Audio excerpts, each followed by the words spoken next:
Hello, students. This is Alan Gilmore. We are in Modular 12. This is our final modular.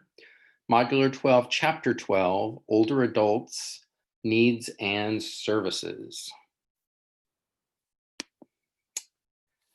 So in terms of framing the issue, this is sort of an overriding theme throughout the entire presentation. This will be lecture video 1 of 3. And we have about 36 slides to get through. So, as I said, sort of an overriding issue in terms of all of the content in this chapter is about the tremendous growth in demographics relative to older adults in the United States over the next several decades. And I think it's important to be thinking about what that's going to mean in terms of the way that social work operates in our country and the changes that we will be seeing over the next several years. So the idea is that these changing demographics are creating an urgent need. And it has to do with the fact that there is going to be this tremendous growth in the number of older adults in the United States.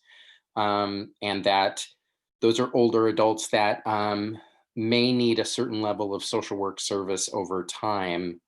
The advantage, obviously, that's happening is that people are living longer, but in addition to that, they're also living healthier longer.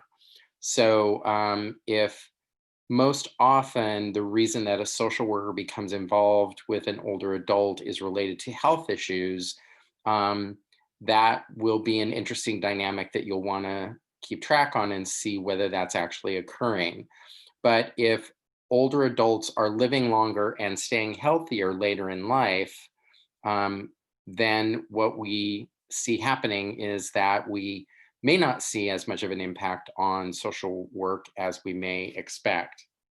Unfortunately, with the preponderance of chronic disease in the United States, particularly things like heart disease, diabetes, other kinds of long-term chronic disease, we're probably going to see a significant percentage of the older adult population that is going to need some kind of support services relative to health issues.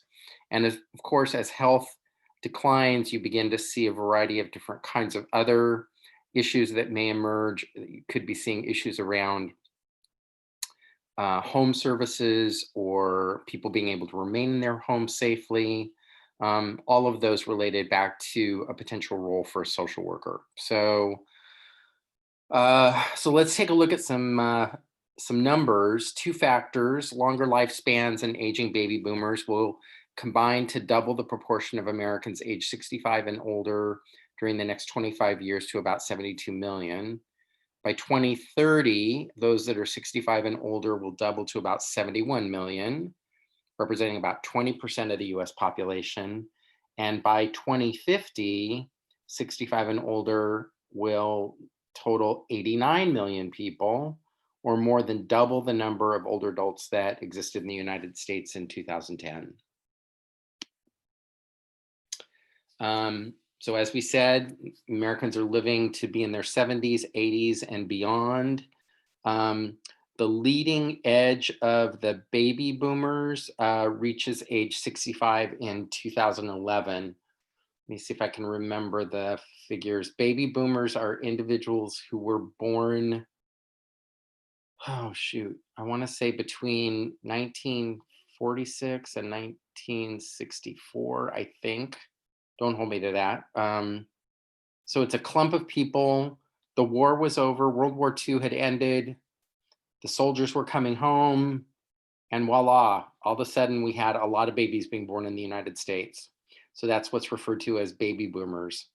So the leading edge of the baby boomers reaching age 65 was in 2011. Since January 1st, 2011, and each and every day in the next 20 years, roughly 10,000 Americans will celebrate their 65th birthday. That means today, 10,000 Americans are turning 65. And you know what? tomorrow, 10,000 additional Americans are turning 65. So that's pretty incredible when you think about it. So in 2030, when the last baby boomer turns 65, the demographic landscape of our nation will have changed significantly. One in every five Americans will be an older adult, 65 and older. Um, and like we said earlier, the aging of our population has wide ranging implications for virtually every facet of American society. I mean, just think about things like, and this is like an odd little thing to think about, but so if all of a sudden there are more people in the country who are older adults, what's going to happen to the housing industry? All of a sudden you have a significant percentage of the population who may be buying houses who don't need six bedrooms or don't really want something where they have to go upstairs. Is that going to change the types of housing that's going to be available?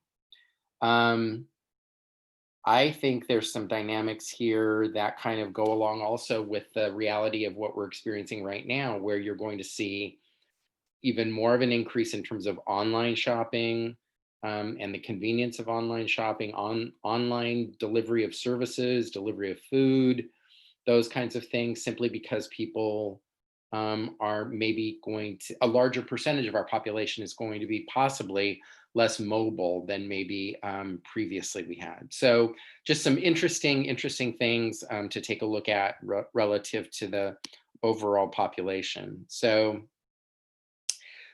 the authors talk about, and we're familiar with a variety of different theories that kind of go along with aging, particularly aging in the United States. And these are theories that are important for social workers to be thinking about as you begin to think about working with older adults and working on trying to identify and address whatever their concerns or challenges are that they're presenting to you when they come to see you as a social worker. So there's this theory called continuity theory, sorry, which emphasizes how a person adjusts to old age is largely a product or extension of adaptive patterns developed in earlier years. So in other words, your personality changes very little from youth to old age.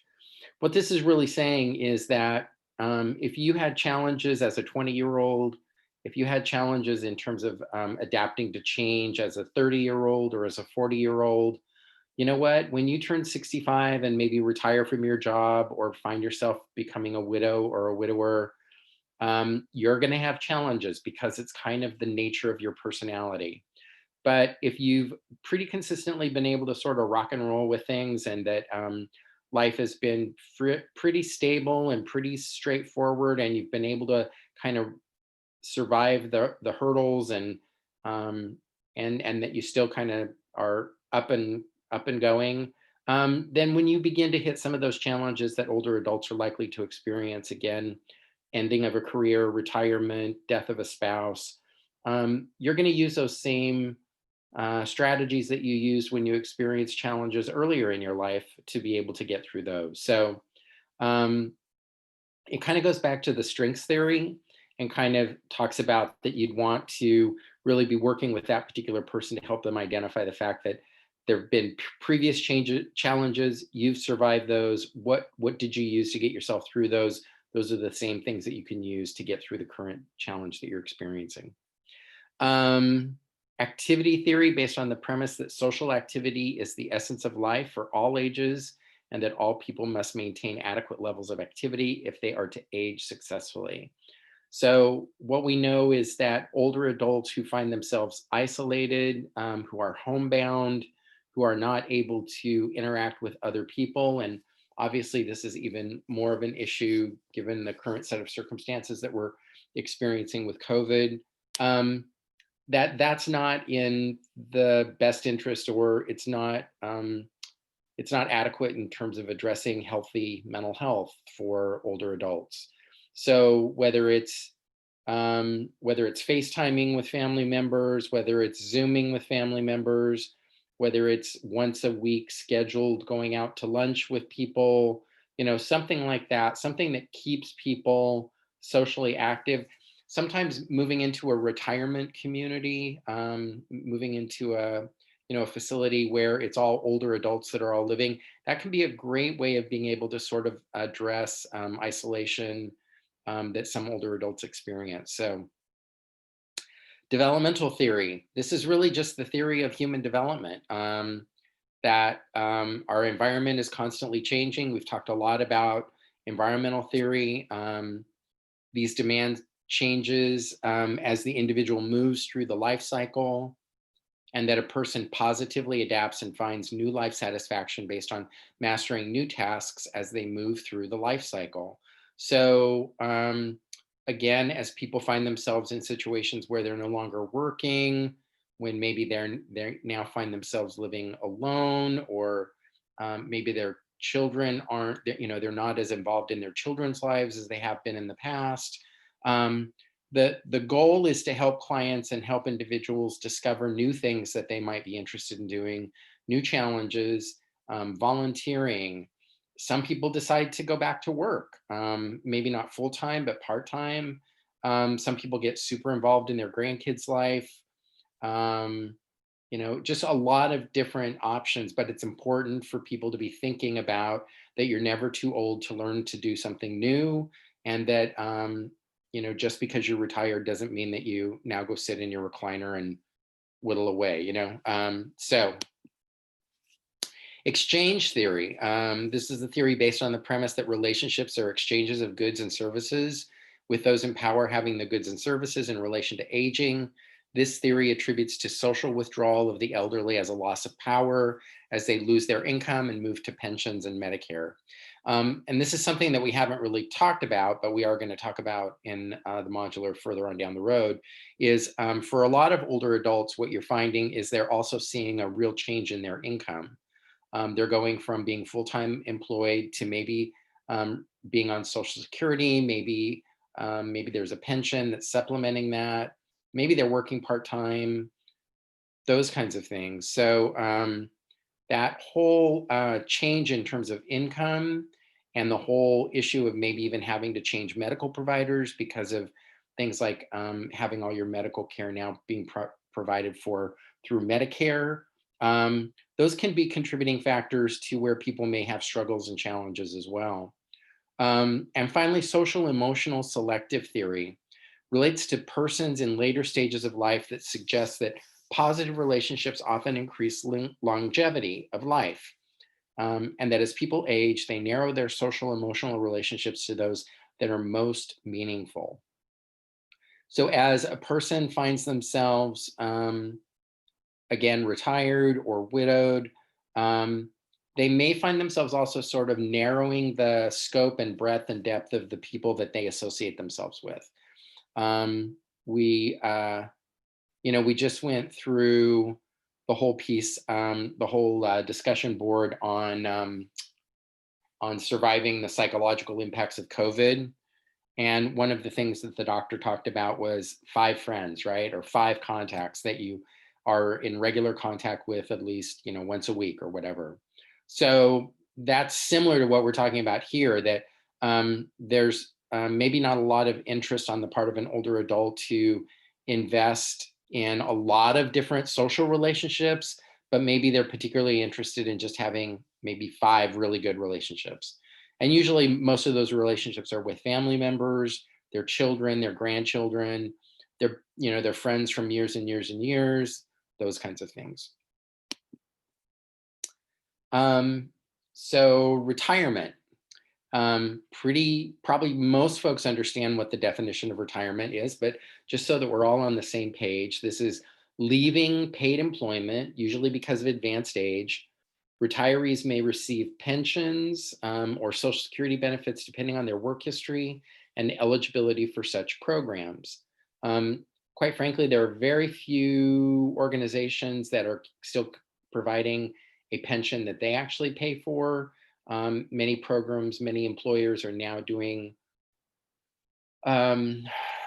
are now doing like IRAs and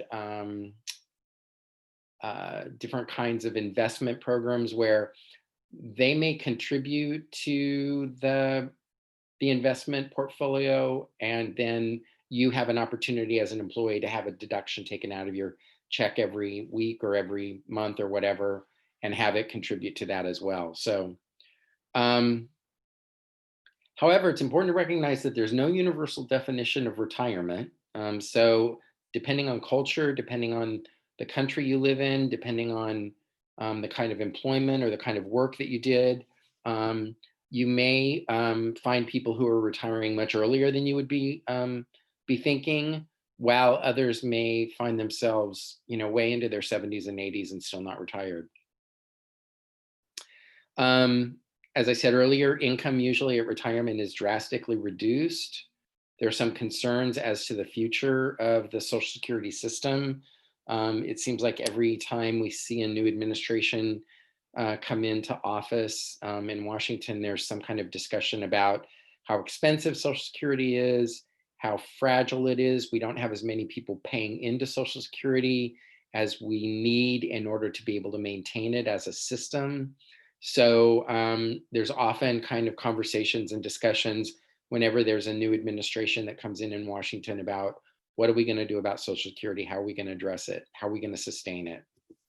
Um, Also, what happens is that one's health declines with age, making it sometimes difficult not to retire. So some people end up retiring earlier, maybe than they intended because of health related issues.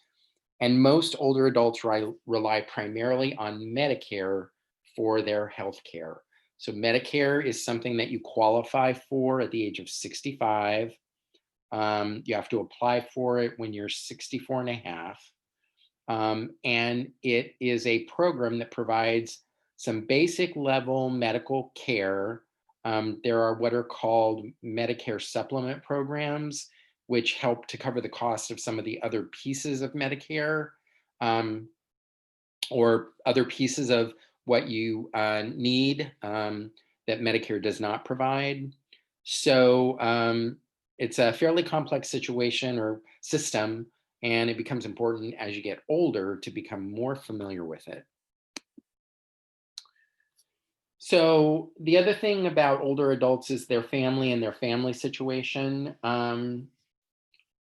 The thing that's always interesting that is very much a change from, say, 100 years ago is, or even 50 years ago, 50 years ago, your kids often left the home, got married, but ended up living in the same town that you lived in. And some families that's still the case.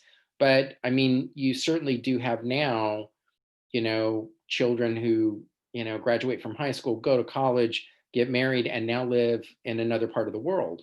Um,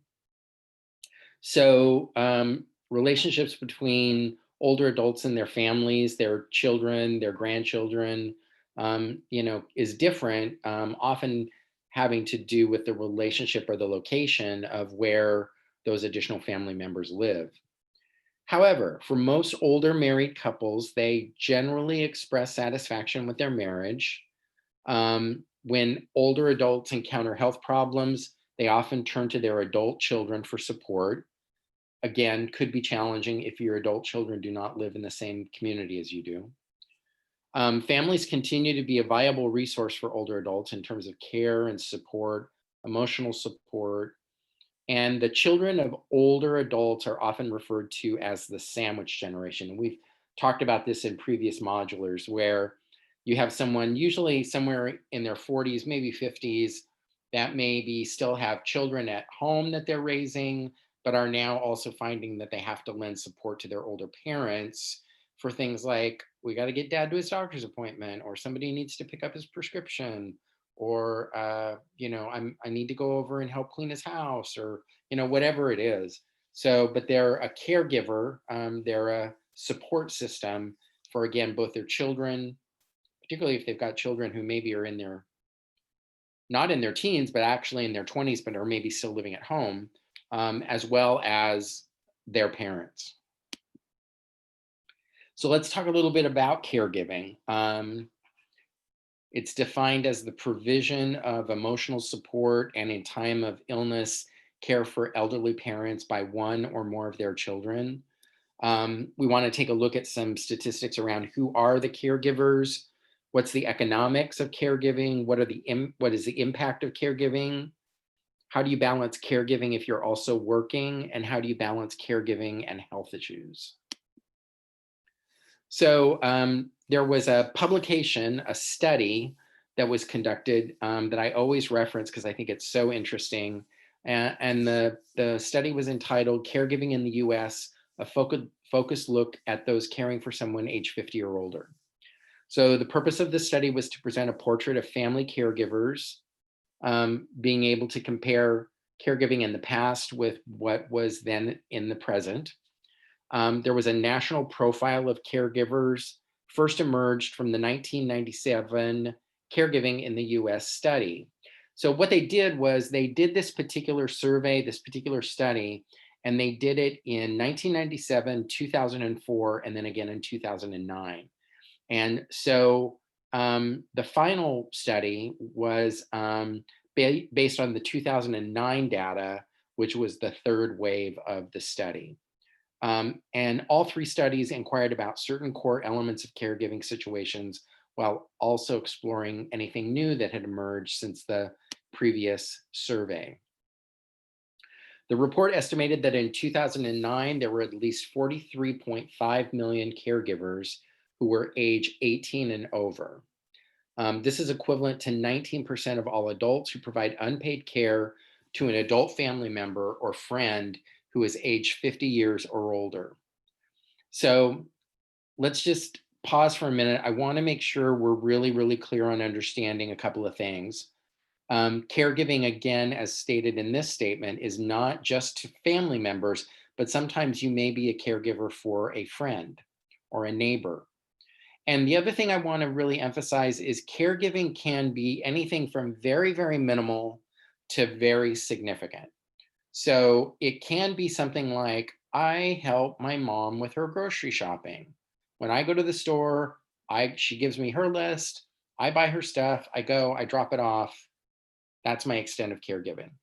Or it could be, I am at my father's house every day, helping him get out of bed, helping him bathe, helping him with his hygiene, helping him get dressed, getting his meals, cleaning his house. So it can be one or two very, very simple tasks that you take on. That's caregiving, or it could be quite extensive. Okay. So everything between the minimal to the maximum was what was considered caregiving in terms of this study. So most caregivers assist other family members, most commonly their mom.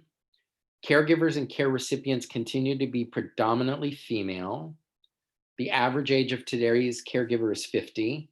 The average age of today's care recipient is 77. And the data showed that caregiving sort of had a very fluid role. So, in other words, there would be maybe periods of time when the caregiver was pretty significantly involved with the older adult that they were caring for. And then there might be, other times later in the year or a year later where maybe something happened, their health improved, all of a sudden they didn't need as much help, and maybe the caregiver wasn't as involved. But then maybe something else happened a year later, and now they're kind of back in being, significantly involved again.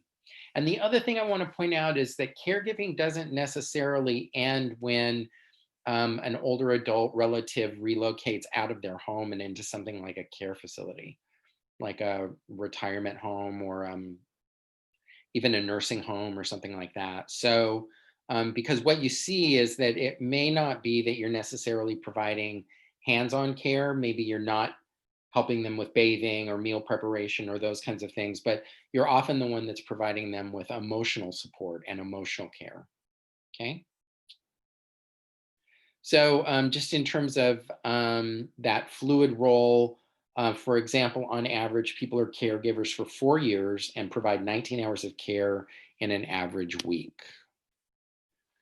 So, a little bit of a picture on who's doing the caregiving. So, the caregivers in this study were all 18 years of age and older, and they were all helping someone 50 and older. At the broadest level, so these were the high level demographics that came out of the study. 72% of caregivers are white, 13% African American, 2% each are Hispanic and Asian American. 6 in 10 caregivers are married. More than 1/3 have children or grandchildren under the age of 18 in their household. 4 in 10 have completed college, although 3 in 10 have had a high school education or less. 4 in 10 have less than $50,000 in household income, and 70% are caring for one person. I think the thing that's interesting in terms of that final bullet, it means that if 70% are caring for one person, that means 30% are caring for more than one person. So maybe somebody's caring for both their mom and their dad. So it's important to recognize that sometimes caregivers are taking care of more than one person. Okay, so we are going to pause here. This is the end of the first video lecture, one of 3, on Modular 12, Older Adults, Needs and Services. And when we come back, we're going to talk about the topic of death and dying.